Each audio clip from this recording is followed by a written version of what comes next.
हरे कृष्णा कृष्ण कृष्ण हरे हरे, हरे राम राम राम हरे हरे। ओम ज्ञानातिमिरन्धस्य ज्ञानाञ्जनशलाकया चक्षुरुन्मिलितं येन तस्मै श्रीगुरुवे नमः। श्रीचैतन्यमनोभीष्टं स्थापितं येन भूतले स्वयं रूप कदा मह्यं ददाति स्वपदान्तिकं। वन्देऽहं श्रीगुरो श्रीयुतपदकमलं श्रीगुरुं वैष्णवांश्च। श्रीरूपं साग्रजातं सहगणा रघुनाथान्वितं तं सजीवं साद्वैतं सावधूतं परिजनसहितं कृष्णचैतन्यदेवं श्रीराधा कृष्णपादां सहगणा ललिता श्रीविशाखान्वितं च। नमो विष्णुपदाय कृष्णप्रस्थाय भूतले श्रीमते भक्तिवेदान्त स्वामिनिति नामिने। नमस्ते सरस्वती देवे गौरवाणी प्रचारिणे निर्विशेषा शून्यवादी पाश्चात्य देशतारिणे वंशाकल्पतरुभ्यश्च कृपादेव च पतितानां पावनेभ्यो वैष्णवेभ्यो नमो नमः। जय श्री कृष्ण चैतन्य प्रभु नित्यानंद श्री अद्वैत गदाधर शिवासादि श्री गौर भक्तवृंद। हरे कृष्णा कृष्ण कृष्ण हरे हरे, हरे राम राम राम हरे हरे। ओम नमो भगवते वासुदेवाय। ओम नमो भगवते वासुदेवाय। ओम नमो भगवते वासुदेवाय। नारायणं नमस्कृत्य नरं चैव नरोत्तमं देवीं सरस्वतीं व्यासं ततो जयमुदीरये। नष्टप्रायेषु भद्रेषु नित्यं भागवत सेवया भगवते उत्तम श्लोके भक्तिर्भवति नैष्ठिके। कृष्णाय वासुदेवाय देवकी नंदनाय च नंद गोप कुमाराय गोविंदाय नमो नमः। हरे कृष्णा। आज की श्रीमद् प्रभु जी सदा प्रणाम। आज की श्रीमद् हरे कृष्ण प्रभु सादर प्रणाम। हरे कृष्ण प्रभु जी दंडवत प्रणाम। हरे कृष्णा हरे कृष्ण प्रभु जी सादर प्रणाम। हरे कृष्णा सादर। हरे कृष्ण प्रभु जी हरे कृष्णा। तो आज हम श्रवण करेंगे श्रीमद् भागवतम के पहले स्कंद के 9वें अध्याय का श्लोक नंबर 32 से श्रवण करेंगे। कल हमने श्रवण किया था, इसका नाम है भीष्मदेव कृष्ण की उपस्थिति, भगवान कृष्ण की उपस्थिति में भीष्मदेव का देह त्याग। तो ये सारी लीला इसी मकर संक्रांति के समय हुई थी। अभी वही समय चल रहा है, इसी समय उन्होंने अपना शरीर त्यागा था। तो कल हमने श्रवण किया था कि 2 श्लोक पहले श्रवण किया था कि जो भीष्म पितामह है वो अभी अपना शरीर त्याग करने के लिए रेडी हो गए। युधिष्ठिर महाराज और पांडवों को उपदेश देने के पश्चात वो व्यक्ति जो हजारों अर्थों से युक्त विभिन्न विषयों पर बोलता था तथा हजारों युद्धों में लड़ चुका था, भीष्म पितामह हजारों व्यक्ति की रक्षा कर चुका था, उसने अब बोलना बंद कर दिया और उसने समस्त बंधन से पूर्ण रूप से मुक्त होकर अन्य सभी वस्तुओं से अपना मन हटा लिया और अपने खुले नेत्रों को उन आदि भगवान कृष्ण पर टिका दिया जो उनके समक्ष खड़े थे, जो 4 भुजाओं वाला थे और जगमग करते चमचमाते पीत वस्त्र धारण किए थे। उसके ऊपर अपने नेत्रों को टिका दिया। इसके पश्चात शुद्ध ध्यान करते हुए भगवान कृष्ण को देखते हुए वे तुरंत समस्त भौतिक अशुभ अवस्थाओं से, तीरों के घाव से होने वाले शारीरिक पीड़ा से मुक्त हो गए। तो शारीरिक पीड़ा से मुक्त वे कैसे हुए, किस तरीके से, क्या किया था जिससे वो शारीरिक पीड़ा का अनुभव उनको बंद हो गया? ऐसा क्या किया था उन्होंने?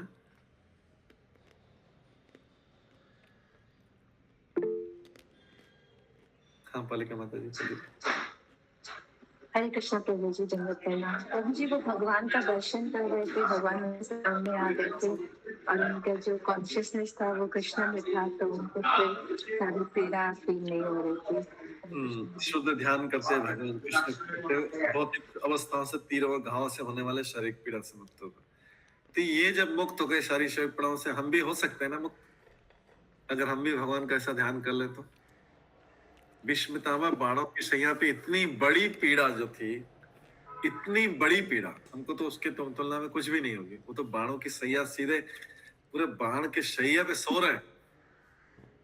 सो तो क्या कैसे सकते हैं, लेटे हुए और नीचे से रक्त निकल रहा है। वो जब उन्होंने कृष्ण की तरफ ध्यान लगाया तो भौतिक अशुभ अवस्थाओं से और तीरों के घाव से होने वाली सारी शारीरिक पीड़ा से मुक्त हो। भगवान के ध्यान लगाने से, भगवान की तरफ ध्यान लगाने से। तो इसका मतलब भगवान जो भगवत गीता में बोलते हैं पूरा सही है ना।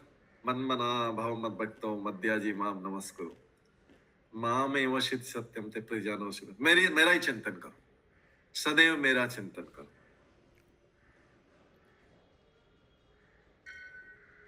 ये भगवान किस लिए बोल रहे हैं हमको सदैव मेरा चिंतन करो? क्या आपके कष्ट, भौतिक कष्ट दूर हो जाएंगे?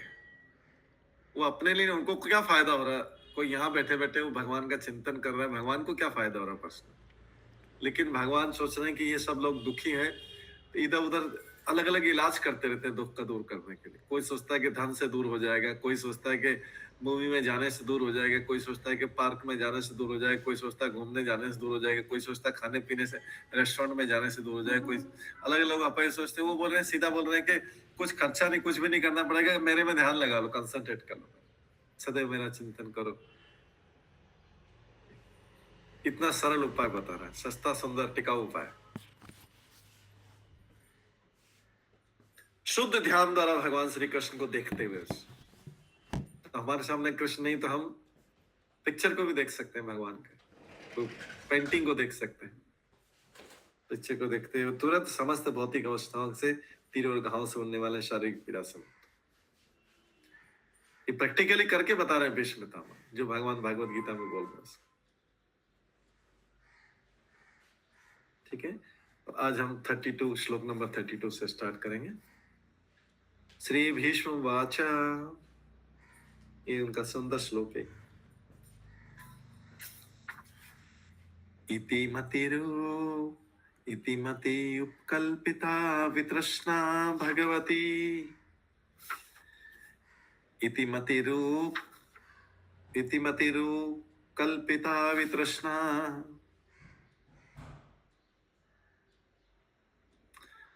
इति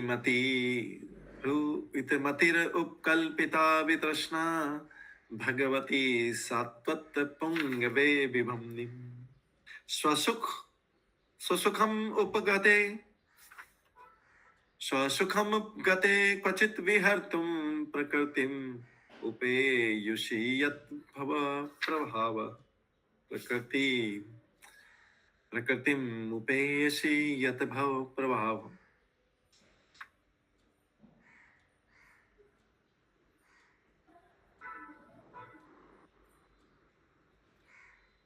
अब भीष्म पितामह बोल रहे हैं, इति मतिर उपकल्पिता। मति मतलब बुद्धि होता है, और ये भी होता है मति, सोचना, अनुभव करना होता, चाहना होता है। अब मेरी मति को कहाँ लगा दो? अब मैं अपने चिंतन इच्छा शक्ति को, जो इतने समय से विभिन्न विषयों और व्यावसायिक कार्यों में लगी हुई थी,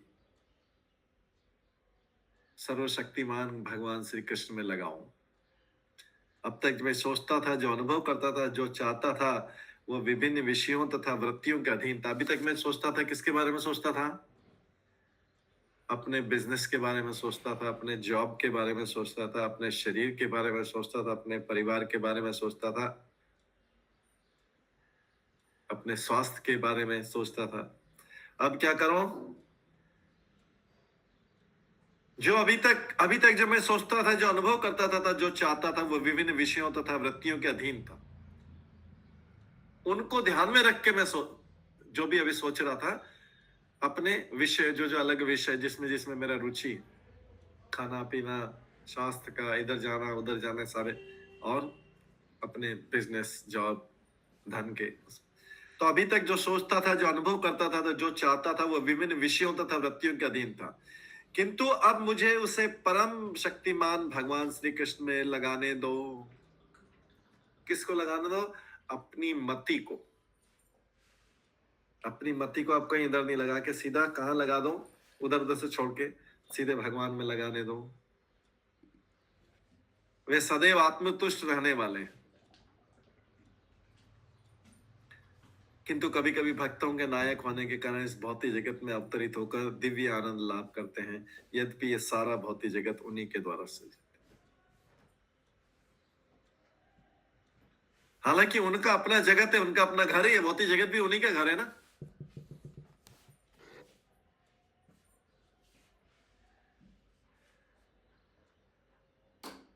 और भक्तों के लीडर भी हैं वो, सारे भक्तों के। तो इस भौतिक जगत में आते हैं, किसके लिए आते हैं? दिव्य आनंद का लाभ देने के लिए आते हैं। हम सबको जो दिव्य आनंद को टेस्ट कराने आते हैं, हम वैसे तो जगत दुखालय है, भगवान के बिना दुखालय है। लेकिन भगवान अगर किसी को आनंद लाभ देना चाह रहे हैं तो उसको आनंद मिलेगा। तो भगवान आते हैं, किस लिए आते हैं? इस भौतिक को दिव्य आनंद लाभ करते हैं। लाभ मतलब हमको देते हैं।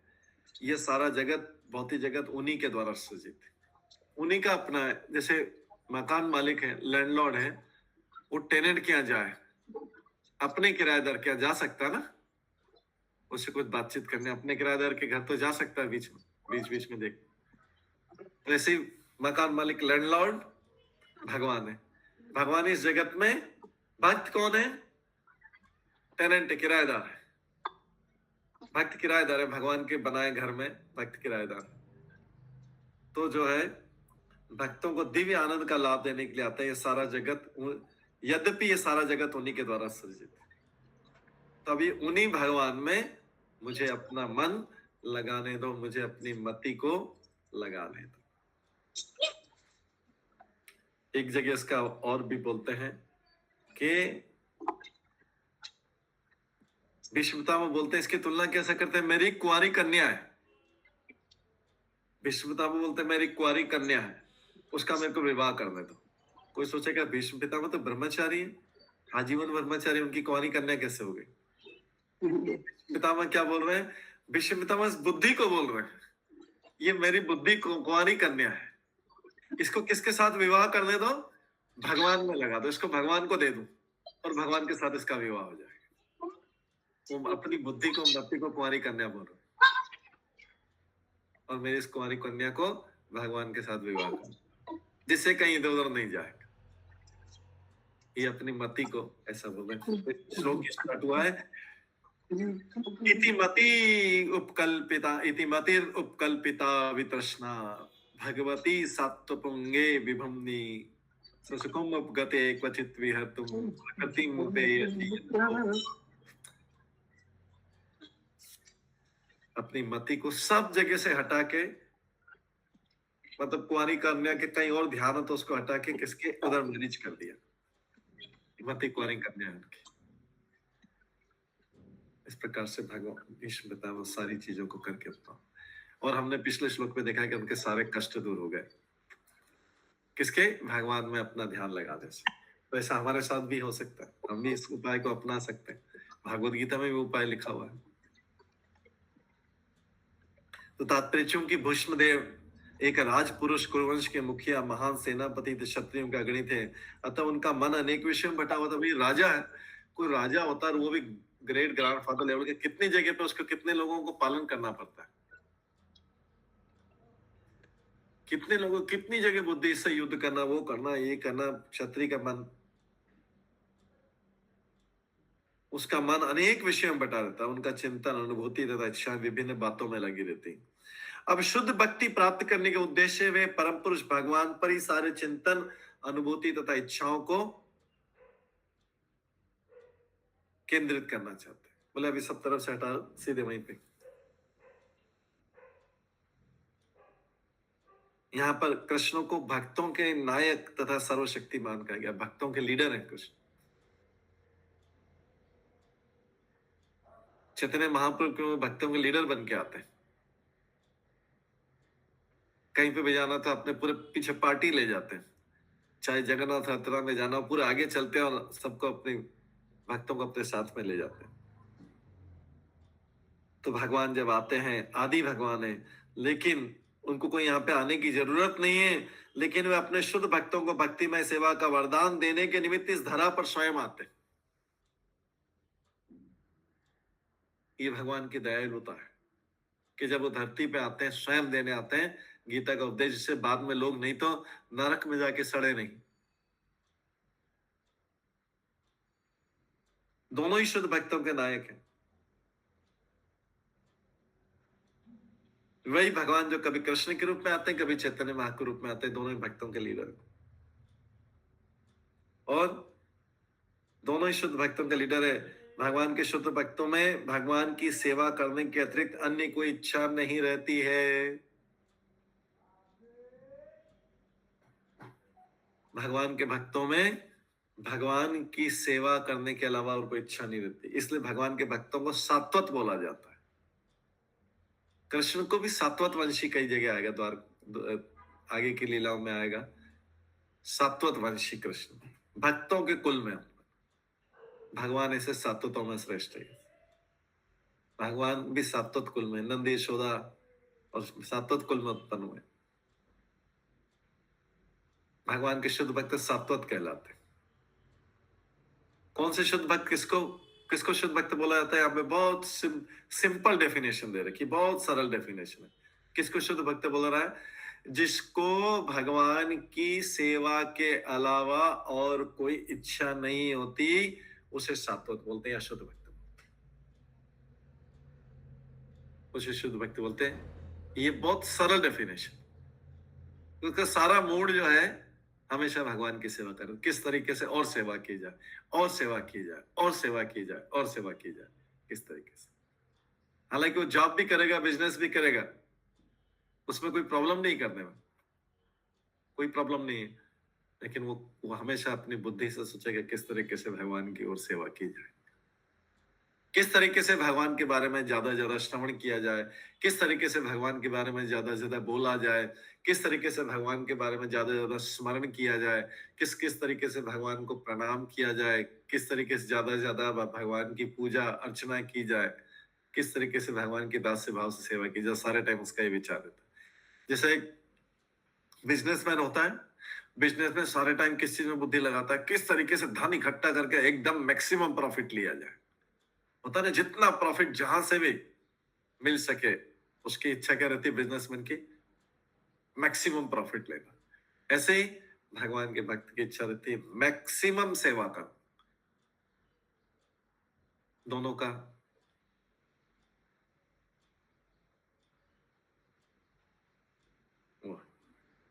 तो भगवान ऐसे सात्वतम अग्नि है। इसलिए भीष्मदेव को अन्य कोई इच्छा नहीं हुई। जब तक मनुष्य सभी प्रकार की भौतिक इच्छाओं से शुद्ध नहीं होता है, तब तक भगवान उसके लीडर नहीं बनते हैं, उसको अपने ग्रुप में सम्मिलित नहीं करते हैं। भगवान के ग्रुप में सम्मिलित होना है, जैसे कोई लीडर जाता है तो लीडर बोलता है मेरे ग्रुप में आने के लिए ये करना पड़ेगा। भगवान के ग्रुप में जाने के लिए क्या है? बोले और कोई इच्छा हो तो इधर बताना, मेरे ग्रुप में बताना। भगवान जैसे आगे जा रहे हैं और सारे भक्त पीछे जा रहे हैं, तो किसी भक्त की कोई दूसरी इच्छा है तो बोले कि तुम उधर खाओ।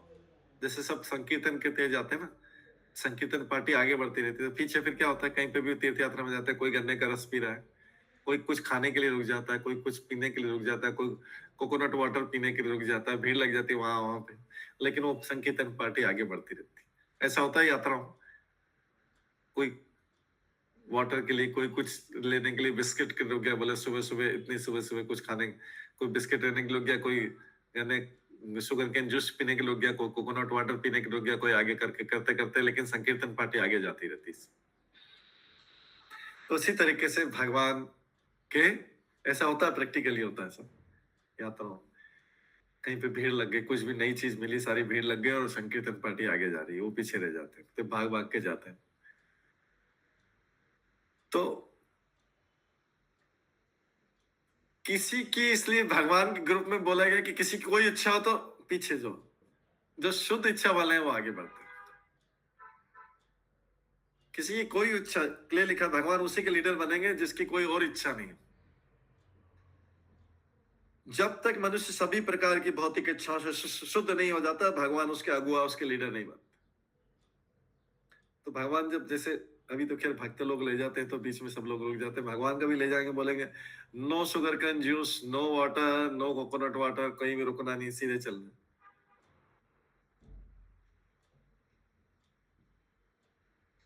इच्छाओं को मिटाया नहीं जा सकता, लेकिन उन्हें केवल शुद्ध करना होता है। भगवत गीता में स्वयं भगवान ने पुष्टि की कि वे भगवान की सेवा में निरंतर लगे रहने वाले शुद्ध भक्त को उसके हृदय के भीतर से उपदेश देते हैं। जो भगवान की सेवा में लगा उसको हृदय के अंदर से, भीतर से उपदेश देते हैं। तुमको ऐसा करना है, तुमको इधर इसकी बातों में नहीं आना, इसके कहने में नहीं आना। तुमको भगवान भीतर से धीरे धीरे धीरे धीरे उपदेश देते। ये तुमको इधर इच्छाओं में लगा देगा, ये तुमको इधर इच्छाओं में लगा। तुमको तो क्या करना है, सीधे शुद्ध भक्ति करनी है। भगवान नहीं चाहते कि कोई दूसरी इच्छा हो किसी की मेरे अलावा।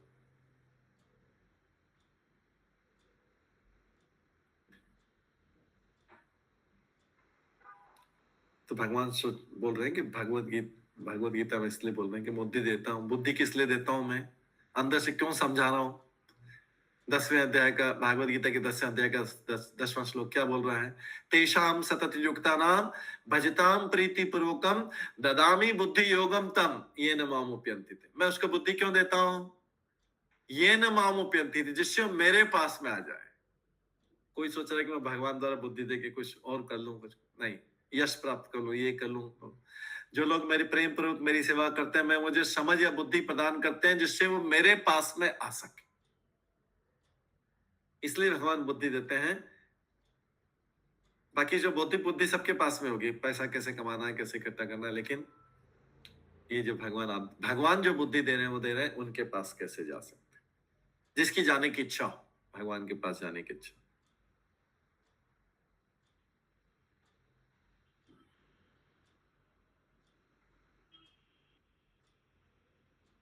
अभक्त लोग भगवान से उपदेश ग्रहण करने की परवाह नहीं करते हैं, इसलिए उन्हें में अच्छा है बुरा फल देते रहते, उनके मिशन में कुछ बोलते ही नहीं है। भगवान भक्तों को बोल रहे हैं, वो अभक्तों के बारे में बात ही नहीं करते, टाइम वेस्ट नहीं करते। अभक्तों के बारे में ज्यादा बोल के टाइम, देखेंगे भगवान भगवत गीता में किसके बारे में बोला हुआ है, ज्यादातर भक्तों को बारे में। अभक्तों के बारे में बोला हुआ है, जैसे अवजानंती मां मूढ़ा मानुष्यम तन माश्रुता, जो मूर्ख लोग हैं, जो मुझे जानते नहीं, मुझे सामान्य मनुष्य समझ लेते हैं जब मैं मनुष्य के रूप में आता हूँ। भगवान मनुष्य के रूप में आते हैं तो मनुष्य नहीं बन गए। जैसे ड्रामा में अगर किसी को, भिखारी को, कोई बहुत गरीब भक्त है और उसको राजा बना दिया वहां पे, बोले ड्रामा में तुम जाकर राजा बन जाओ, और किसी जो अच्छा धनी व्यक्ति उसको बोल दिया तुम भिखारी बन जाओ, तो उसका मतलब नहीं हुआ कि वो जो था ड्रामा में, उसको जो निर्धन था उसको जाके राजा बना दे, तो असली में राजा नहीं बन गया, वो निर्धन ही, वो ड्रामा में किया।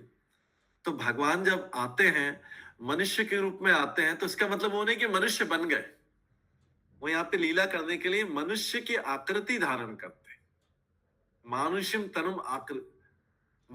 तनुम ये लिखा है, जब मैं मनुष्य रूप में धारण करता अवतरित होता हूं तो मूर्ख मेरा उपास करते हैं, वे समस्त सृष्टि के परमेश्वर रूप में दिव्य स्वरूप का नहीं जानते, मुझे मनुष्य समझ लेते हैं। अरे मैं तो मनुष्य जैसा बन के आया हूं, मैं मनुष्य नहीं, मनुष्य जैसा बन के आया हूं। कोई ड्रेस तो चेंज कर सकता ना, और वैसा बन सकता। और भक्त को तो पता है कि भगवान कृष्ण आदि नारायण है, वही अपने पूर्णांश रूप में विष्णु के रूप में प्रकट होते हैं, सारी सृष्टि उन्हीं से रचना होती है। और भगवान, भक्त क्या करता है, भगवान से संगति करने की इच्छा रखता है ना, भक्त हमेशा भगवान से संगति। लेकिन सबको पता होना चाहिए कि भगवान भी भक्त से संगति करने की इच्छा करते हैं। भगवान भी आते हैं, सोचते हैं कि अभी जाऊंगा, पृथ्वी पे जाऊंगा, थोड़ा भक्तों के साथ आनंद लूंगा, भक्तों के साथ आनंद लूंगा। तो भगवान को भी भक्तों के साथ आनंद आता है। कोई सोचता है कि भक्त को भगवान में आनंद आता है, भगवान को भी भक्तों के साथ खेलना कूदना ये करना बहुत अच्छा लगता है। वो भी सोचते हैं कि थोड़ा अपने पृथ्वी पे अपने भक्तों से मिलके आता हूँ, इस ब्रह्मांड के। कौन से ब्रह्मांड के? जिसमें 4 मुख वाले ब्रह्मा है, नहीं तो बहुत सारे ब्रह्मांड है। और इधर भी थोड़ा होके आता हूँ, भक्तों से मिलके आता हूँ, उनके साथ थोड़ा खेल कूद करके आता हूँ। भगवान की भी भक्तों से मिलने की इच्छा होती है।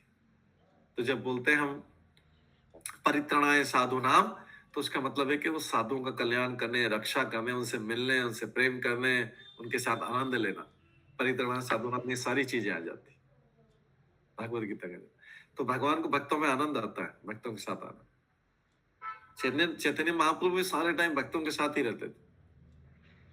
बाद में भी जब गंभीरा में अकेले थे तब भी उनके साथ 2 भक्त तो थे, सिर्फ दादू गोस्वामी और रामानंद राय। तो भगवान इस पे भक्तों की संगति करने के इच्छुक से इस धरा पे आते हैं, इस पृथ्वी पे आते हैं। आगे प्रार्थना कर रहे हैं भीष्म पितामह, क्या प्रार्थना कर रहे हैं? त्रिभुवन कमनम तमाल वर्णम, त्रिभुवन कमनम तमाल वर्णम, रविकर गौरवराम्बरम, रविकर गौरम वराम्बर दधाने, वपूवलकुल्लावृत्तनन अब्जम, विजय सखे रतिस्तुमे अनवद्या। भीष्म पितामह बोल रहे हैं अंतिम समय के श्री कृष्ण अर्जुन के घनिष्ठ मित्र हैं। वे इस धरा पर अपने दिव्य शरीर सहित प्रकट हुए। उनका दिव्य शरीर कैसा है?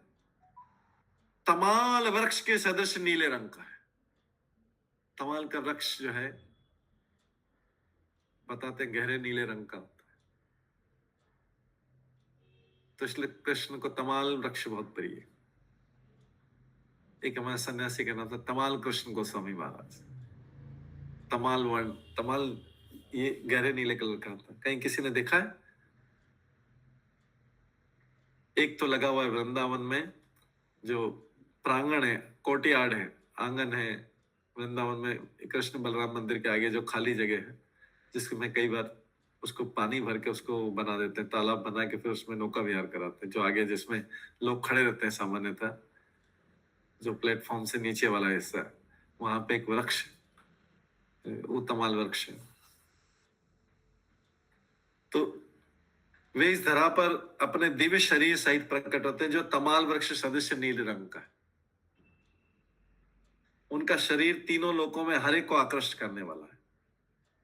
उनका चमचमाता पीतांबर तथा चंदन चर्चित मुख कमल, पीतांबर चंदन चर्चित, उनके मुख पे चंदन लगा रहता है।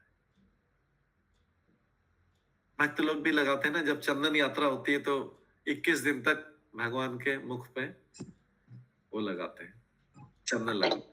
गर्मी के समय शीतलता प्रदान, गर्मी के समय में शीतलता प्रदान करने के लगाते हैं। तो उनका ऐसा मुख है। तो भीष्म पितामह बोल रहे हैं, मेरा ऐसा मुख मेरे आकर्षण का केंद्र बना रहे और मैं किसी प्रकार के फल की इच्छा न करूं।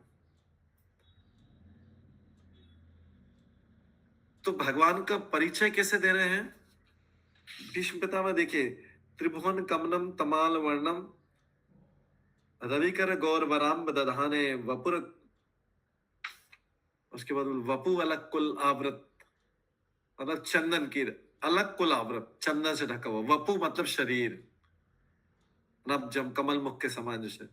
विजय सखे, विजय सखे कौन है? अर्जुन का नाम है।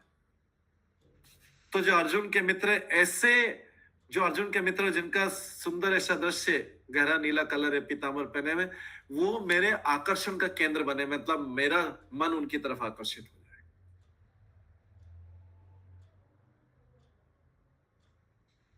ये भीष्म पितामह इस रूप की तरफ आकर्षित हो।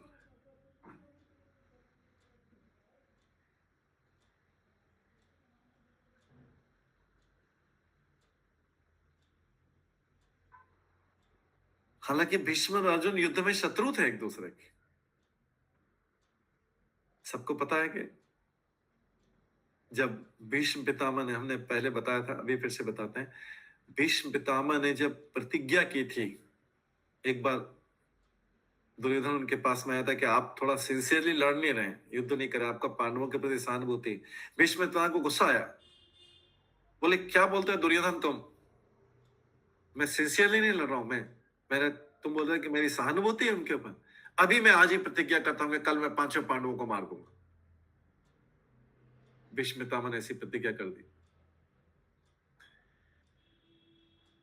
अब दुर्योधन और भीष्म पितामह ही सुन रहे थे और तो कोई सुन नहीं रहा, लेकिन कृष्ण तो अंतर्यामी, कृष्ण को तो सारी बात पता लग गई।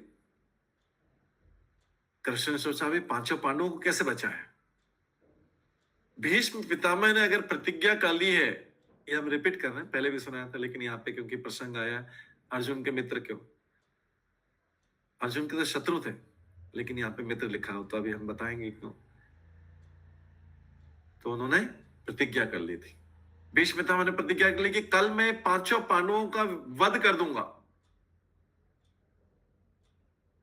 अब भीष्म पितामह ने प्रतिज्ञा कर ली, पूरी पृथ्वी के सबसे शक्तिशाली व्यक्ति हैं, तो फिर तो पांडवों को मार देंगे 5 का, युद्ध खत्म हो जाएगा। तो कृष्ण कैसे सहन कर सकते हैं कि मेरे 5 भक्तों का वध हो जाए? कृष्ण कैसे सहन कर सकते हैं बताइए? कृष्ण को चिंता हुई। जब युद्ध खत्म हुआ शाम को, कृष्ण रात को गए, ये उसी दिन किया था जिस दिन पांडव बहुत अच्छा लड़ रहे थे और अर्जुन बहुत वीरता से लड़ रहा था। तो रात को कृष्ण रात को अर्जुन के कैंप में गए। अर्जुन को रात को मध्य रात्रि को खटखटाया, अर्जुन सो रहा था आराम से। अर्जुन से बोलते हैं कृष्ण, अरे तुम आराम से सो रहे, तुम कैसे सो रहे? तुम्हें पता है कि कल तुम्हारा वध हो जाएगा, तुम्हें मार दिया जाएगा कल। भीष्म पितामह ने प्रतिज्ञा कर ली, तुम 5 भाइयों को मार दिया जाएगा। अर्जुन बोला, अर्जुन तो नींद में था, थोड़ा उठा था नींद में, रात की मध्य रात्रि में आया। कृष्ण, भक्त लोग सोते रहते हैं और कृष्ण जागते रहते हैं भक्तों की रक्षा करने के लिए। कृष्ण की भक्ति ऐसी प्रभावशाली है, कृष्ण की भक्ति ऐसी प्रभावशाली कि भक्त सोते रहते हैं और कृष्ण जागते रहते हैं उनकी रक्षा। कृष्ण को चिंता हो रही, कृष्ण गए और जब अर्जुन से बोला तुम सो रहे हो, तुम, अर्जुन बोलता है कि आप जब हैं तो हमें क्या चिंता करना है। बोले चलो उठाओ, मेरे साथ में चलो और एक ब्राह्मण का वेश बनाओ। अर्जुन को कृष्ण लेके गए ब्राह्मण का वेश बनाने। एक्चुअली भीष्म पितामह ने जो मारने का निश्चय किया था, 5 बाण अलग रख दिए थे कि कल पांडवों को मारूंगा। दुर्योधन के सामने बोला था ये 5 बाण अलग रख दिए। दुर्योधन ने बोल दिया मेरे पास रख दो इसको, कहीं आपका मन चेंज हो जाए, कल मारो नहीं तो पांडवों को मेरे पास रख दो 5 बाणों को। दुर्योधन ने अपने पास रख लिया था। तो कृष्ण ने अर्जुन को तैयार किया, बोला ब्राह्मण का वेश बनाओ, जाके दुर्योधन किया, रात को उठाओ उसको और मुझे बोलना कि मुझे दान चाहिए। अब पहले ये रहता था कि चाहे दुर्योधन हो चाहे कोई भी हो, अगर कोई ब्राह्मण दान मांगने आता था उसको देते थे। तो अर्जुन ब्राह्मण का वेश बना के गया, बोले मुझे कुछ दान की आवश्यकता है। दुर्योधन ने देखा ब्राह्मण के वेश में, तो बोला ठीक है क्या मांगना है। फिर तब उन्होंने बताया मैं अर्जुन हूं और क्योंकि आपने मेरे को ब्राह्मण के रूप में वचन दे दिया है तो मुझे 5 बाण दान में चाहिए। वो 5 जो बाण आपके पास में। दुर्योधन को बहुत आश्चर्य हुआ, इनको कैसे पता कि 5 बाण मेरे पास में? वो तो खाली मैं खड़ा था और मैं खड़ा था और भीष्म पितामह खड़ा था, हम दोनों की बात हो रही थी। ये अर्जुन को कैसे पता लग गया कि 5 बाण मेरे पास में? जरूर ये कृष्ण की, ये सब कृष्ण की चालाकी। तो अगले दिन वो 5 बाण अर्जुन लेके आ गया था। अर्जुन अगले दिन भीष्म पितामह तो गुस्से में थे, तो बोला दुर्योधन से, बोला वो 5 बाण निकालो, अभी मैं पांडवों को मारता हूं। दुर्योधन बोलता है वो तो 5 बाण तो रात को अर्जुन ले गया, 5 बाण अर्जुन ले गया रात को। तो भीष्म पितामह बोले तुम्हारे सामने मैंने प्रतिज्ञा की थी उन्हीं 5 बाणों से मारना था। उन्होंने जरूर सोचा कि कृष्ण ने अपने भक्तों को बचाने के लिए कर दिया है। कृष्ण ने अपने 5 पांडवों को बचाने के लिए 5 बाण ही ले लिए। पूरा उन्होंने ये ड्रामा किया था सारा, जैसे पांडव बच जाए। अब भीष्म पितामह ने फिर भी दूसरे दिन गुस्सा आया, फिर अर्जुन के ऊपर तीर चलाए, बहुत बहुत तीर चलाए, बहुत तीर चलाए। अर्जुन का रथ टूट गया। कृष्ण सारथी थे, कृष्ण नीचे नीचे उतर गए, अर्जुन नीचे गिर गया। इतना गुस्सा था भीष्म पितामह कि आज तो अर्जुन को वध कर दूंगा, पूरा खत्म कर दूंगा, चाहे 5 बाण नहीं भी हो। तो बाणों की वर्षा कर दी, ऊपर बाणों की छतरी बना दी थी, पूरा अम्ब्रेला बना दिया था। पहिया टूट गया। अब कृष्ण को लगा कि अब तो अर्जुन को आज मार देंगे भीष्म पितामह। तब जो है कृष्ण ने रथ का पहिया उठाया था और जो है जाके अपनी प्रतिज्ञा तोड़ के, क्योंकि भीष्म देव ने प्रतिज्ञा ली थी, ठीक है मेरे पास 5 बाण तो नहीं है, लेकिन मैं आज अगर 5 बाण पांडवों को नहीं मार पाया तो कृष्ण की प्रतिज्ञा जरूर तोड़ दूंगा। तो भीष्म पितामह ने प्रतिज्ञा की थी 2 में से, कि या तो 5 पांडवों को मार दूंगा या कृष्ण को हथियार उठाने पे मजबूर कर दूंगा, शस्त्र उठाने पे। तो 5 पांडव तो मरेंगे नहीं, क्योंकि 5 बाण तो चले गए। अभी कृष्ण की प्रतिज्ञा तोड़ने का था। तो कृष्ण ने रथ का पहिया उठाया और भीष्म पितामह की तरफ भागे थे। किसके लिए भागे थे?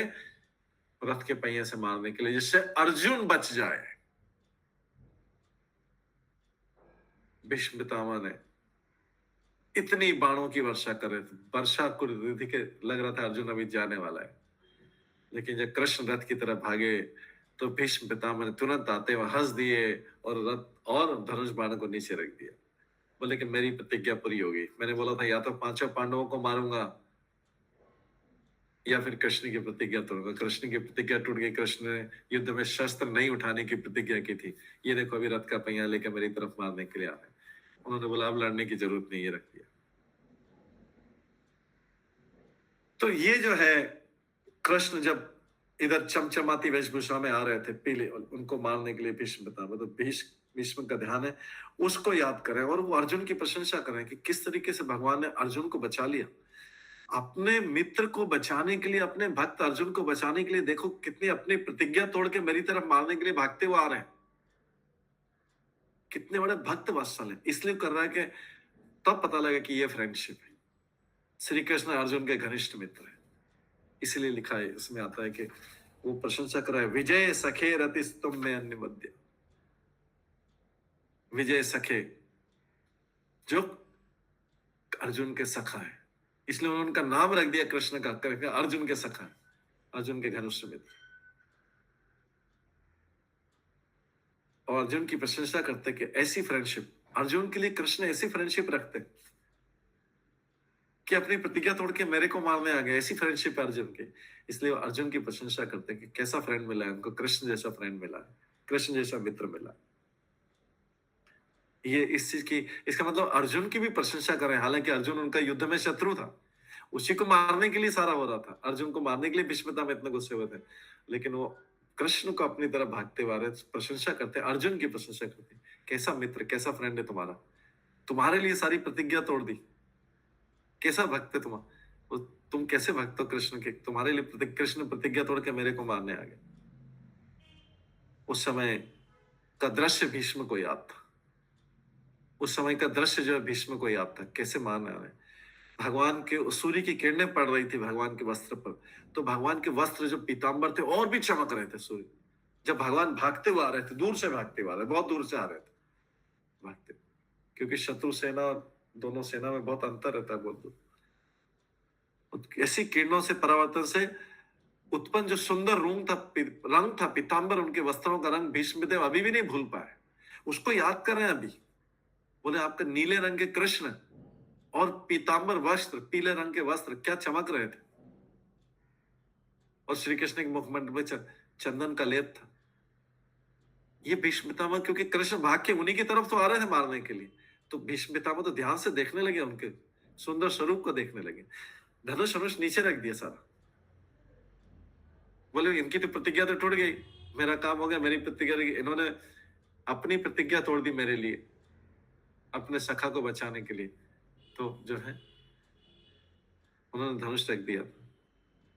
ये भगवान का जो रूप था भीष्मदेव को याद था पूरा। अभी भीष्मदेव बोलेंगे भीष्म देव जो अभी है, 2-3 श्लोक बाद बोलेंगे मैं,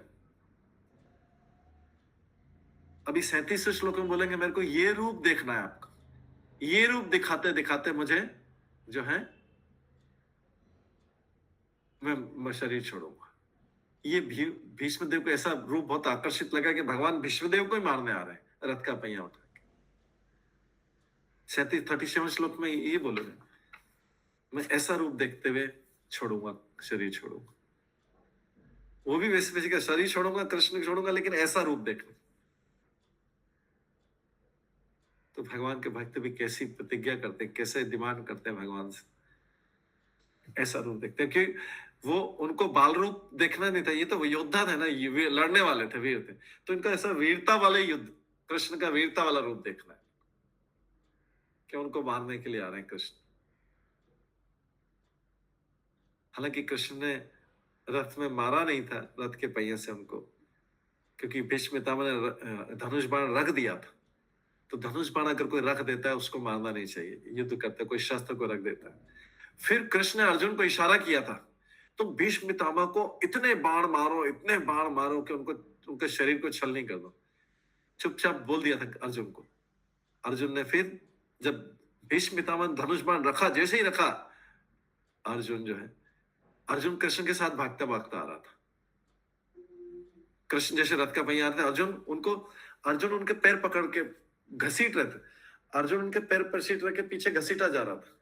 क्यों? अर्जुन बोला था मत मानो भीष्म पितामह को, हमारे पितामह पितामह। तो भगवान सुन ही नहीं रहे थे, भगवान तो आगे भाग रहे थे, अर्जुन पीछे पूरी बॉडी, उसके पूरा शरीर घसीटा जा रहा था, कृष्ण के पैर पकड़े घसीटा जा रहा था, पूरा शरीर अर्जुन का घसीटा रहा है। वो रोक रहा है भगवान को, मत मारो भीष्म पितामह को, हमारे पितामह। लेकिन भगवान इतने गुस्से में थे क्योंकि भगवान अर्जुन की रक्षा करना चाह रहे थे, उसी अर्जुन की रक्षा करना जो अर्जुन रोक रहा था कि मत मारो भीष्म पितामह को, उस अर्जुन की रक्षा करने के लिए। तो देखिए कैसा संबंध है, अर्जुन पैर पकड़ रहा है, घसीट रहा है, मत जाओ भीष्म पितामह को मत मारो, लेकिन उसी अर्जुन की रक्षा करने के लिए कृष्ण भीष्म पितामह की तरफ मारे।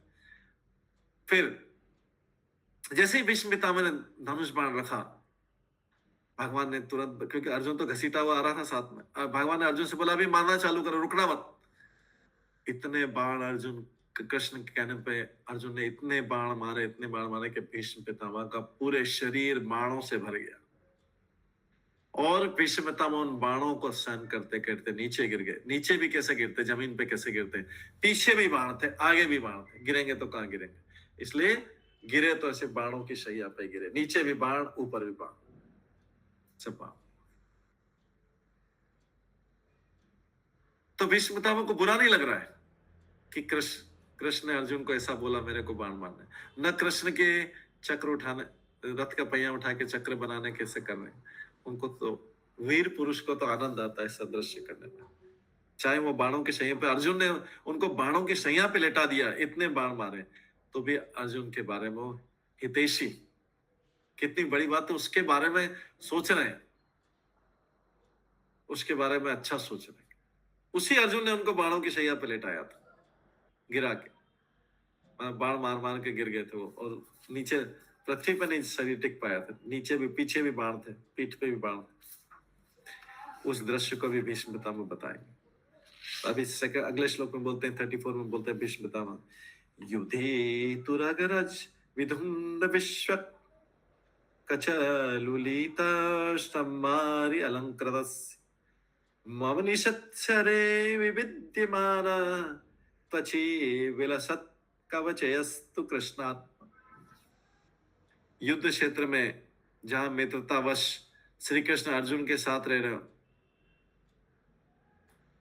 भगवान कृष्ण के लहराते केश, उनके जो बाल थे हवा में लहरा रहे थे, जब इसकी तरफ भाग रहे थे ना, भीष्म पितामह को रथ का पहिया मिलने भाग रहे थे, केश लहरा रहे थे, चेहरा धूल से भरा हुआ था, लेकिन भगवान का चेहरा अगर धूल से भरता तो और ज्यादा सुंदर लगता। हमारा चेहरा अगर धूल से भर जाए तो हम सोचेंगे कि पहले इसको फ्रेश कर ले, ये करे, सब लोग क्या बोलेंगे, धूल से चेहरा भरा।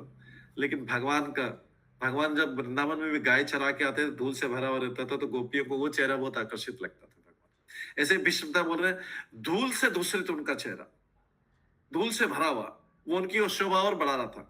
और पसीने की बूंदें हो रही, भाग रहे थे, पसीने की बूंदें हो रही।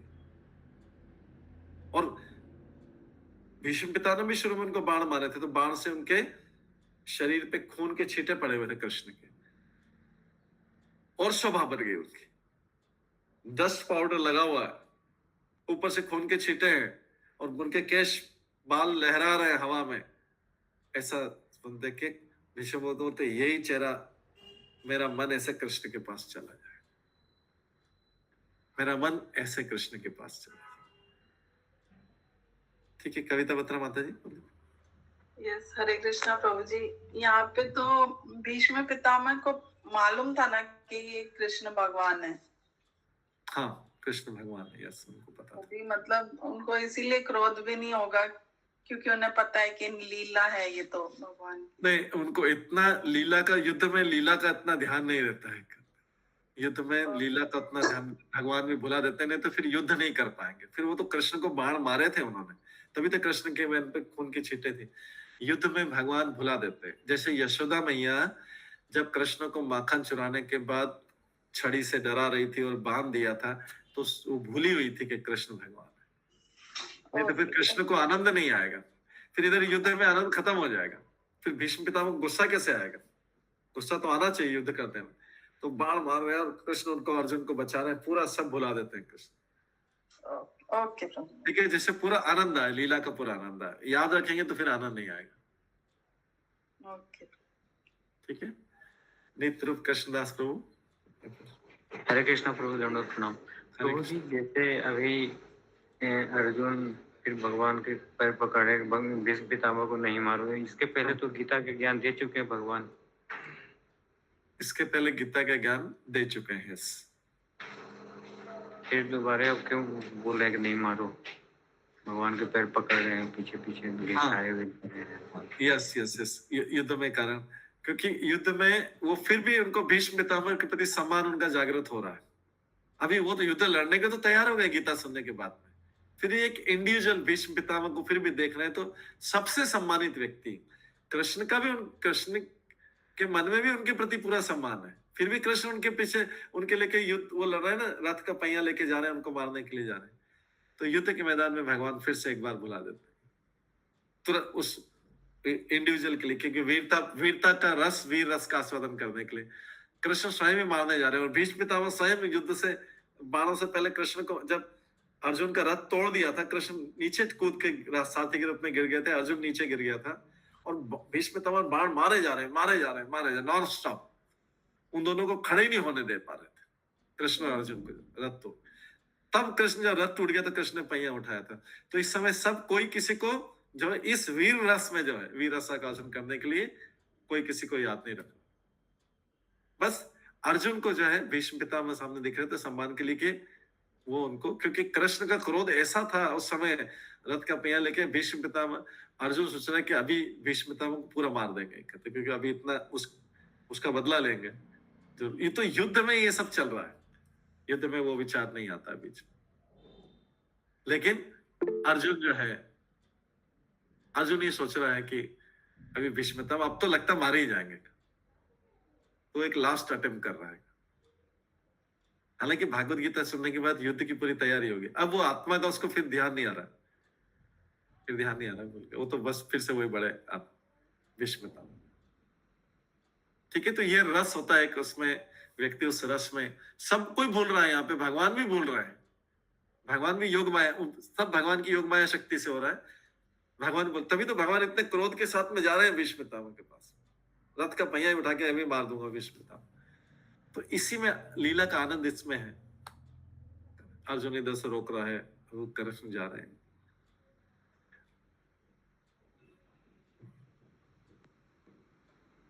ठीक है, नहीं तो फिर ये लीला का आनंद सब खत्म हो जाएगा, वीर रस का आनंद खत्म हो जाएगा सारा। ठीक है, हाँ पालिका माता जी, उसके बाद फिर श्याम सुंदर दास को। हरे कृष्णा प्रभु जी, धन्यवाद प्रणाम। प्रभु जी, जैसे अभी क्वेश्चन पूछा प्रभु जी ने, तो इसको हम लोग इस तरह से भी समझ सकते हैं, क्योंकि भगवान ने भगवत गीता में बोला था कि आतताई को नहीं मानना है, लेकिन भीष्म पितामह तो भगवान के शुद्ध भक्त है, और कहीं ना कहीं पांडव को पता था कि उन्होंने मतलब वो कभी भी कुछ गलत कार्य नहीं किए। उस वजह से कि डिवोटी को हम लोग को ऐसे रिस्पेक्ट करना चाहिए और नहीं मारना चाहिए, उस वजह से इसको देख सकते हैं क्या इस वो सिचुएशन हाँ, उस समय अर्जुन के मन में अचानक ये विचार आ गया। वो उससे नहीं कर रहा है कि ये मैं युद्ध नहीं करूंगा, अभी रिश्तेदार संबंधी नहीं कर रहा, उसको याद आ रहा है कि हाँ ये तो जो है इतने रिस्पेक्टेड है, बस वो रिस्पेक्ट के कारण वो उसके मन में वो विचार आ रहा है कि अभी ये मार देंगे भगवान। यस, ये भी विचार आ सकता है अर्जुन के मन में। ठीक है, श्याम सुंदर दास प्रभु। हाँ, दंडवत प्रणाम प्रभु जी। प्रभु जी, ये अर्जुन क्या बोले थे क्या, वो आप तो प्रतिज्ञा, आप तो बोले थे कि इस युद्ध में आप अस्त्र नहीं लेंगे, तो अब आप ये वो आप मत करिए, वो तो तोड़ना। ये भी हो सकता है एक्चुअली। यस, वो भी पॉइंट सही है, जो पहले बोला वो सही है तीनों। क्योंकि अर्जुन के मन में उस समय जो भी विचार आ रहा था उसके कारण के भगवान कृष्ण, ये भी विचार आ सकता है कि भाई भगवान कृष्ण अपनी प्रतिज्ञा तोड़ रहे हैं मेरे को बचाने के लिए। यस, वो भी विचार हो सकता है, आप क्यों प्रतिज्ञा तोड़ रहे हैं।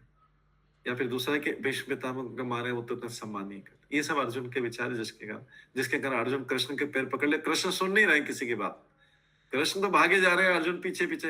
अर्जुन को तो शरीर में चोट नहीं लगी क्योंकि उसने कवच पहना हुआ था, तो पीछे पैर पकड़ के उनके पैर खींच के जा रहा है, वो उसको घसीट रहे हैं, वो रुक नहीं रहे।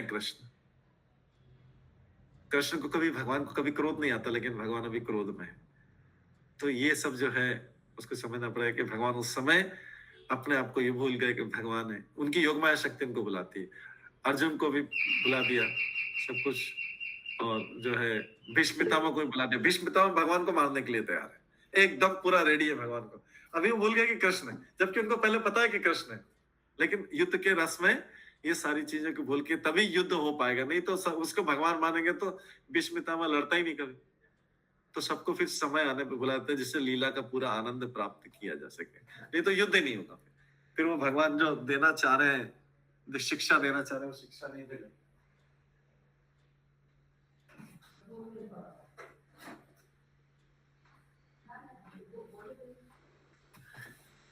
ठीक है, तो ये भीष्म पितामह सब सीन को याद कर रहे हैं। तो ये सही उनका याद करना, क्योंकि कृष्ण को याद कर रहे हैं, इन अलग अलग सीन में याद कर रहे हैं। कृष्ण को ही कर रहे हैं, उस रस का आनंद ले रहे हैं।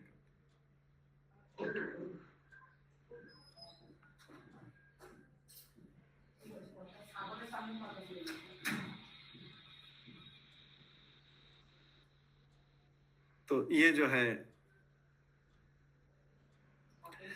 भीष्म देव के तीक्ष्ण बाणों से भगवान के शरीर में उत्पन्न हुए घाव उन्हें उसी प्रकार आनंददायक लग रहे हैं जिस प्रकार प्रबल कामेच्छा से भगवान के शरीर में प्रेमिका की चुटकी। तो ये जो है जैसे कोई बच्चा है, कोई बालक है, अगर छोटा सा बालक है, शिशु 1-2 साल का है, वो अगर अपने माता पिता को मारे तो उनको दुख हो या आनंद आएगा। छोटा सा बच्चा अपने छोटे से हाथ से खेलते खेलते माता पिता को मारे, एकदम उनके पैरों में या उसमें मार दे, हाथ में मारे, तो उसको आनंद आएगा, माता पिता को एक कष्ट होगा? आनंद आएगा प्रभु जी, आनंद आएगा कि चलो छोटा सा बच्चा मार रहा है, वो मार खाते रहेंगे। तो भगवान को भीष्म पितामह के बाण उसी प्रकार से आनंद दे रहे। भीष्म पितामह तो लगातार बाण मारते रहते, भगवान जितना पास आते जा रहे थे मारते हैं, जब तक वो एकदम पास आके रथ का पहिया लेके सामने आए दर्शन, तब भीष्म पितामह ने वो धनुष को नीचे रखा था और बोला था अभी आपने अपनी प्रतिज्ञा तोड़ दी, मेरी प्रतिज्ञा पूरी होगी, आपकी प्रतिज्ञा टूट गई। तो ऐसे भीष्म पितामह के बाण जो है उनको, कृष्ण को ऐसे लग रहा है जैसा छोटा बच्चा अपने माता पिता को ऐसे मारता है, तो माता पिता उसका आनंद लेते हैं। तो भीष्म पितामह का लिखा है, भीष्म पितामह के तीक्ष्ण बाणों से भगवान के शरीर में उत्पन्न हुए घाव उन्हें उसी प्रकार आनंदित लग रहे थे। अतः भगवान तथा उनके भक्त श्री भीष्म देव के बीच में जो युद्ध हुआ वो दिव्य आनंद का आदान प्रदान था। जो युद्ध हुआ वो दिव्य आनंद का आदान प्रदान था, वो किसी प्रकार का संसार ही नहीं था। और चूंकि भगवान तो आध्यात्मिक शरीर, तो शरीर में घाव होने की संभावना नहीं, लेकिन बाहर से ऐसा लग रहा था कि उनके शरीर में घाव हुआ, ब्लड, क्योंकि मनुष्य की आकृति में आते, मनुष्य नहीं बनते। तीव्र बाणों के द्वारा उत्पन्न घाव सामान्य व्यक्ति को चकरा देने वाले हैं, लेकिन जिसको भी थोड़ा भी परम ज्ञान होगा उसे शौर्य देव के आधार। पहले क्षत्रियों के अगर हाथ पैर भी कट जाते हैं तो भी उन्हें कष्ट नहीं होता, वो फिर भी आगे लड़ते रहते थे। हमने राम रावण युद्ध में देखते कुंभकर्ण का एक हाथ गिरा दिया था, ये वृत्तासुर में भी हुआ। वृत्तासुर का एक हाथ कट गया फिर भी वो चल रहा, युद्ध कर रहा था, फिर दूसरा हाथ कट गया तो भी युद्ध कर रहा था। वृत्तासुर के युद्ध में आता है भागवतम में, जो दोनों हाथ कटने पे भी युद्ध कर रहा था, और उसी कंडीशन में उसने इंद्र को हाथी समेत निगल लिया था।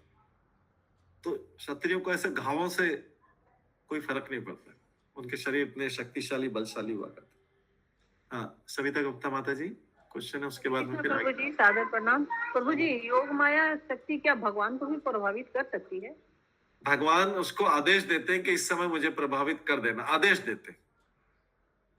जैसे कोई किसी का सेक्रेटरी होता है ना, कोई प्रेसिडेंट प्राइम मिनिस्टर आए तो अपने सेक्रेटरी को बोल देते हैं जैसे 11 बज जाए मुझे याद दिला देना। तो सेक्रेटरी आएगा, चाहे भाषण भी दे रहे हो, वो सेक्रेटरी उनके पास आके बोलता है आपने बोला था याद दिला देना, तो मैंने भी याद दिला दिया, 11 बज गई। तो कोई बोलेगा अरे ये सेक्रेटरी को बीच में डिस्टर्ब कर रहा है प्राइम मिनिस्टर को, प्रेसिडेंट को, लेकिन उन्होंने पहले से बोल रखा है तो मेरे को बता देना कि टाइम ये मीटिंग खत्म करना, आगे जाना है। तो इसी योग माया शक्ति को पहले से भगवान बताते हैं ये इस समय मेरे को भुला देना, फिर मेरे को फिर वापिस याद दिला देना। तो पहले से ही बोल के रखते हैं, जिससे क्या है कि मैं पूरा असली में रोल कर सकूं। नहीं तो अगर भगवान को भी भगवान याद रहेगा कि मैं भगवान हूं तो फिर रोल सही नहीं हो पाएगा, नेचुरल नहीं हो पाएगा।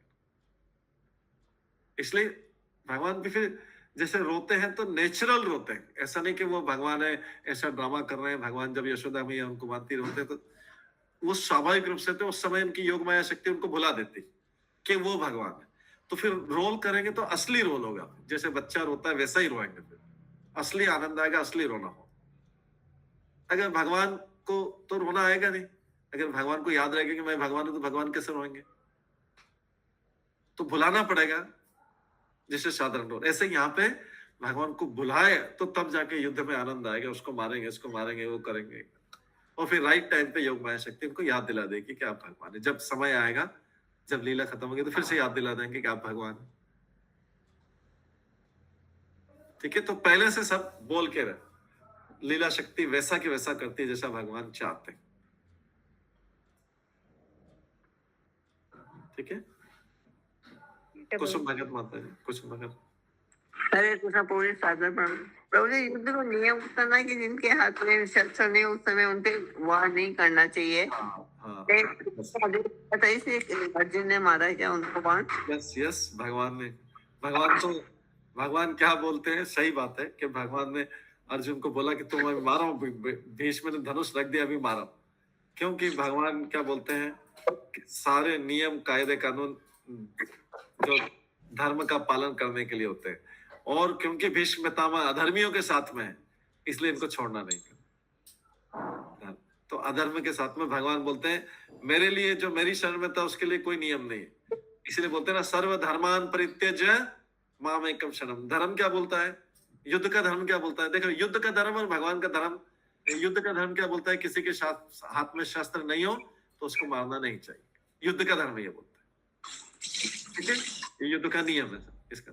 लेकिन भगवान फिर भागवत गीता में बोल देता है कि मैं धर्म की रक्षा करने के लिए, तो क्या बोलता है, सर्व धर्मान परित्यज्य, मतलब युद्ध का धर्म भी छोड़ दो, मैं जो बोल रहा हूं वो करो, वो फायदा। तो इसलिए हर परिस्थिति में ऐसे युधिष्ठिर को सत्य बोलना धर्म है, सत्य बोलना धर्म है। लेकिन युधिष्ठिर को क्या बोल दिया तुमने? तुम बोल दो बोला अश्वत्थामा मारा गया, जिससे द्रोणाचार्य जो है दुखी हो जाएगा और अपना अस्त्र शस्त्र रख देगा। तो भगवान एक दो जगह ऐसा करते हैं, अपनी प्रतिज्ञा भी तोड़ दी उन्होंने।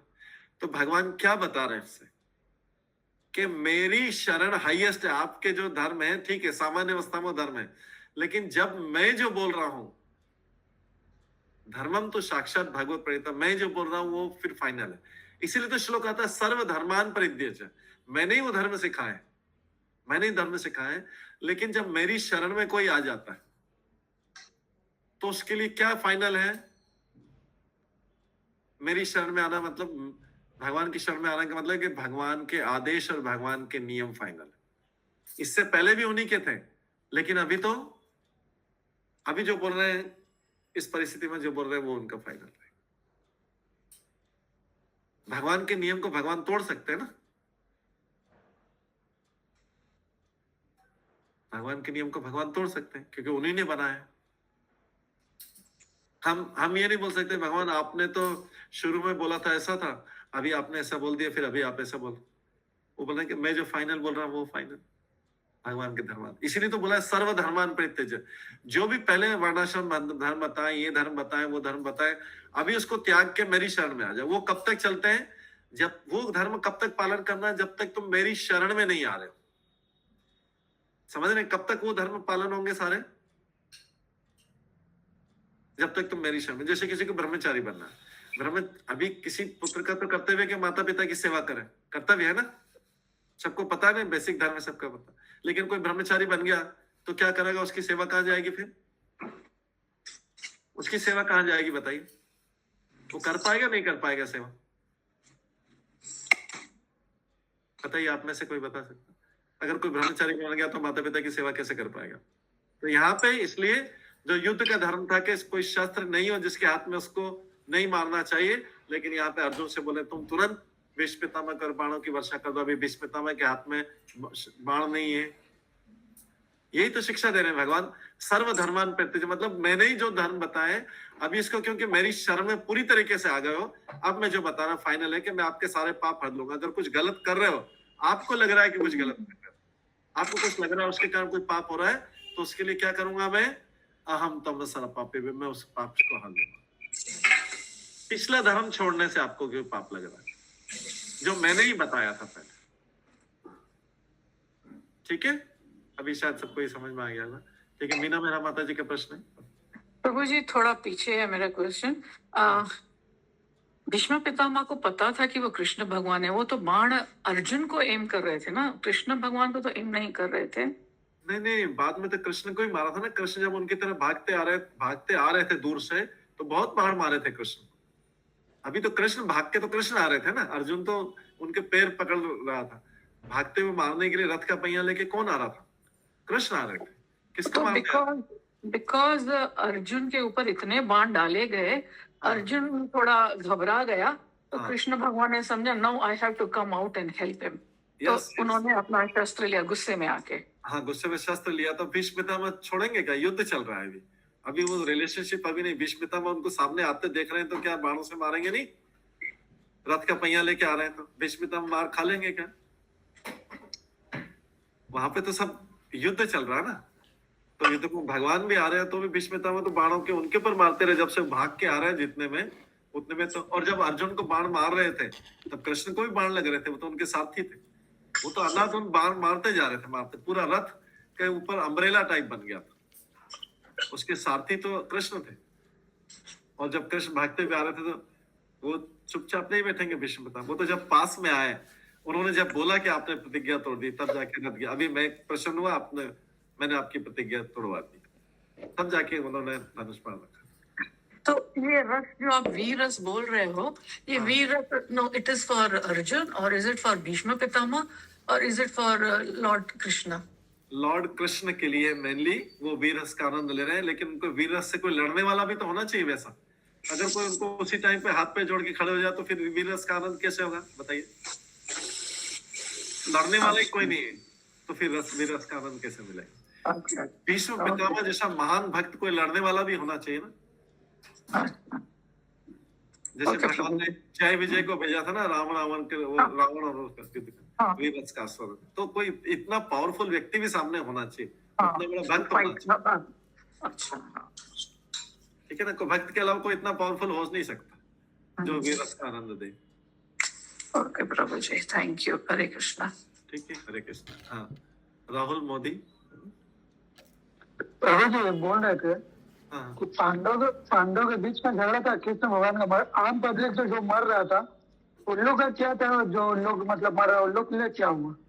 कौन आम पब्लिक था वहाँ पे? कौन था? जो सेना लोग या तो वहां पे किसी को फोर्सिबली नहीं भेजा था युद्ध में। जो लड़ने के इच्छुक रहते थे उन्हीं को सेना में भर्ती किया जाता था। अभी जैसे पेमेंट बेस पे जिसकी अच्छा, जिनकी लड़ने की युद्ध करने की इच्छा रहती थी, सारे क्षत्रियों की युद्ध करने की इच्छा रहती थी, वही लोग वहां पे आते थे, वही सेना में आते थे। आम पब्लिक थी नहीं वहां पे। युद्ध का मैदान कुरुक्षेत्र जो था हस्तिनापुर से बहुत दूर था, हस्तिनापुर से बहुत दूर था। अभी भी देखते हैं ना कुरुक्षेत्र, उसके बीच में कितना, अगर कोई गाड़ी से भी आए कितने उसको 3 घंटे लगेंगे दिल्ली से आने में। और प्रभु जी जो कोई आदमी लोग पूरा दिन गड़बड़ किया और बुढ़ापा में जाके सेवा हुआ किया, तो इसका ऊपर क्या, कितना आदमी लोग को तंग किया, तो उसका परिवार बेघर हो गया उसका वजह से। किसने किया था तंग? नहीं, ये थोड़ा हट के है, भगवत गीता में नहीं है।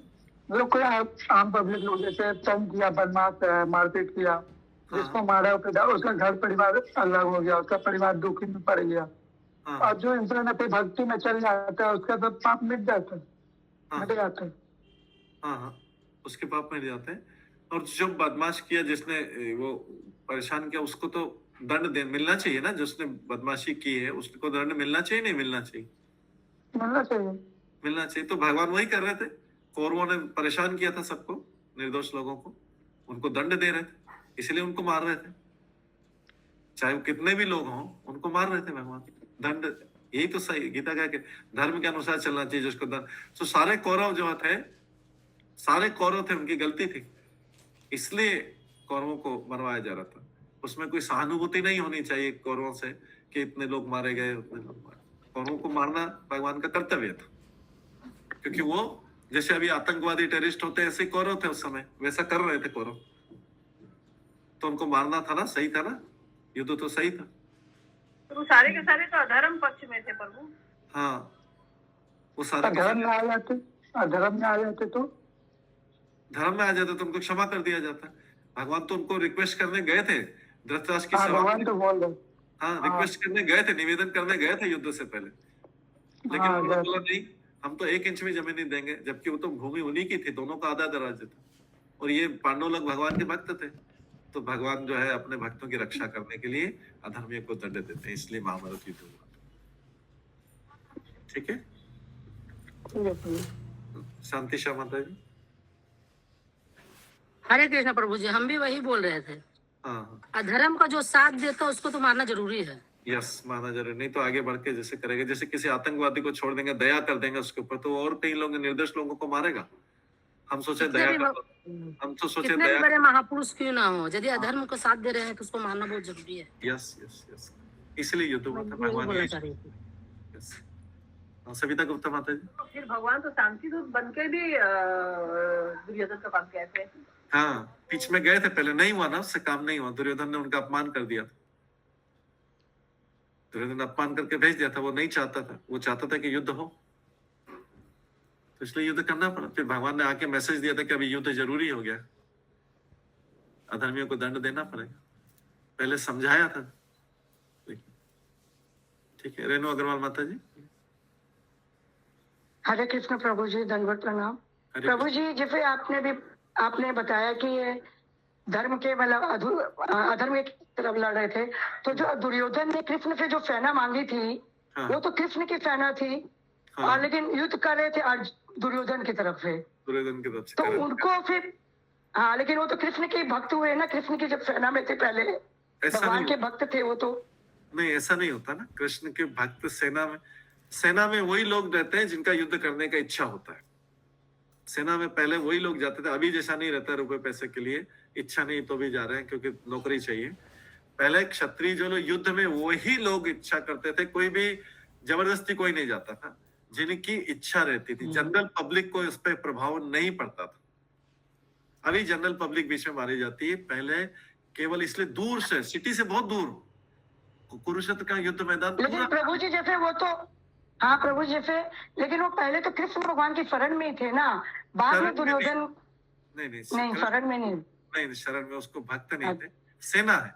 सेना जिनका भी युद्ध करने की सेना जरूरी नहीं कि वो शरण में। मतलब तो भगवान फिर उनको मतलब दुर्योधन की तरफ अपने दुश्मन के रूप में ही देख रहे थे फिर। अर्जुन भी है, सब जो भी है। यस। और सबकी सूचना के लिए एक और चीज बता दें कि जो सारे लोग, चाहे कौरवों की साइड और पांडवों की साइड, जो भी जिसको आप लोग बोल रहे हैं, आप में से कुछ लोग बोल रहे हैं कि वो निर्दोष थे, सबकी मृत्यु के बाद में उद्धार हुआ सबका। क्योंकि कृष्ण की उपस्थिति हाँ। थी, कृष्ण की दृष्टि सबकी पड़ी, सबका उद्धार हो गया।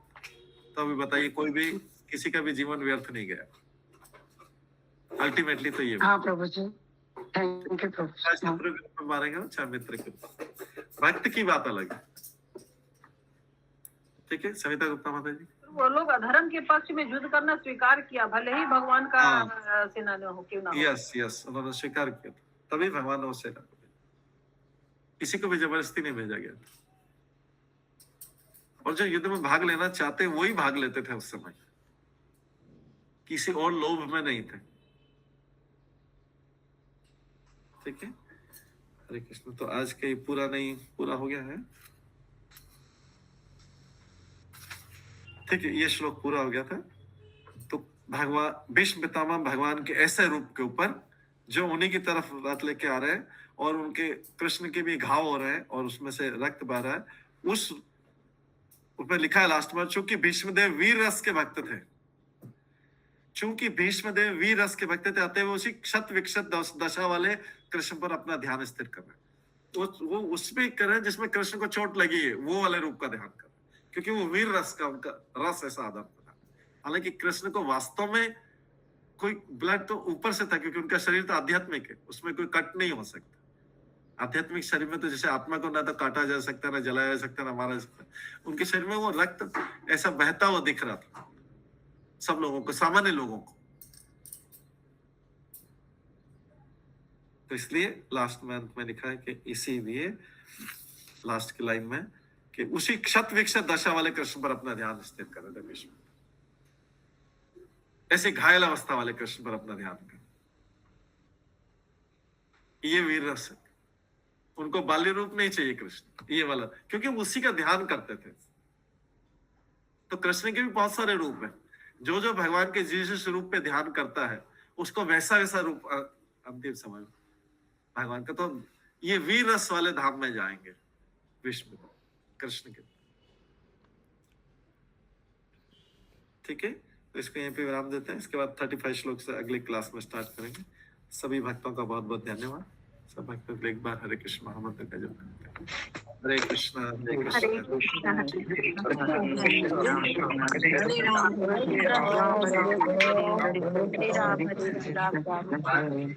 हरे राम।